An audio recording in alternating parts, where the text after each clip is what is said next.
آپ نے سوال کیا ہے کہ کسی شخص نے عصبی خلل کے بعد اپنی بیوی کو طلاق دے دی تو کیا اس کی طلاق واقع ہوگی یا نہیں ہوگی؟ آپ کے سوال کا جواب یہ ہے کہ جس شخص کی عقل اس طرح سے زائل ہو جائے کہ اسے اپنے کسی بھی کام کا ہوش و حواس نہ رہے، اس کی زبان سے کیا نکلتا ہے، اس کے ہاتھ کیا کرتے ہیں، اس کے قدم کس طرف چلتے ہیں، اسے اس بات کا بالکل بھی شعور نہ ہو اور ہوش و حواس بالکل کھو بیٹھا ہو، تو ایسی صورت میں اس کی زبان سے نکلے گئے کلمات کی گرفت نہیں ہوگی اور اس کی بیوی پر طلاق واقع نہیں ہوگی۔ یہی حکم ان لوگوں کا بھی ہے جن کی عقل کسی بیماری کے سبب زائل ہو گئی ہو اور انہیں بھی اپنے کسی کام کی خبر نہ ہو، زبان سے کیا نکلا، ہاتھ نے کیا کیا، پیر کدھر گئے، اس بات کا ہوش و حواس بھی نہ ہو، تو پھر ان لوگوں کے زبان سے بھی جو کلمات نکلے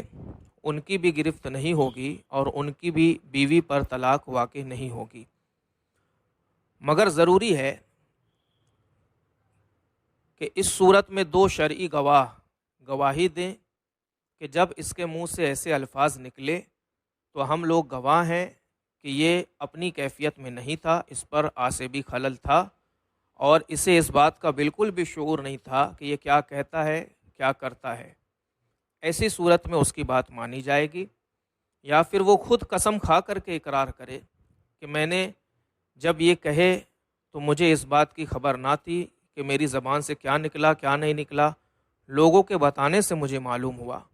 اور پھر لوگ اس بات پر پہلے سے گواہ بھی ہوں اور وہ مشہور و معروف بھی ہو کہ اس پر کبھی کبھی ایسی کیفیت طاری ہوتی ہے، تو پھر ان لوگوں کی بات مان لی جائے گی۔ اور اگر یہ لوگ جھوٹ بولیں گے تو پھر ساری زندگی گناہ کا وبال انہی لوگوں پر ہوگا، اور حشر میں جو ان کا حال ہوگا وہ یہ جانتے ہیں اور اللہ جانتا ہے۔ اسی طرح کے ایک سوال کے جواب میں امام اہل سنت مجدد دین و ملت الشاہ امام احمد رضا خان علیہ رحمت و رضوان تحریر فرماتے ہیں، جبکہ گواہان عادل شرعی سے ثابت ہو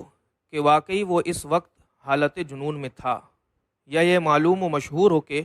اسے جب غصہ آتا ہے عقل سے باہر ہو جاتا ہے اور حرکات مجنونہ اس سے صادر ہوتی ہیں، اس حالت میں اگر وہ قسم کھا کر کہہ دے گا کہ اس وقت میرا یہی حال تھا اور میں عقل سے بالکل خالی تھا، تو قبول کر لیں گے اور حکم طلاق نہ دیں گے۔ اگر جھوٹا حلف کرے گا وبال اس پر ہے۔ واللہ تبارک و تعالی اعلم۔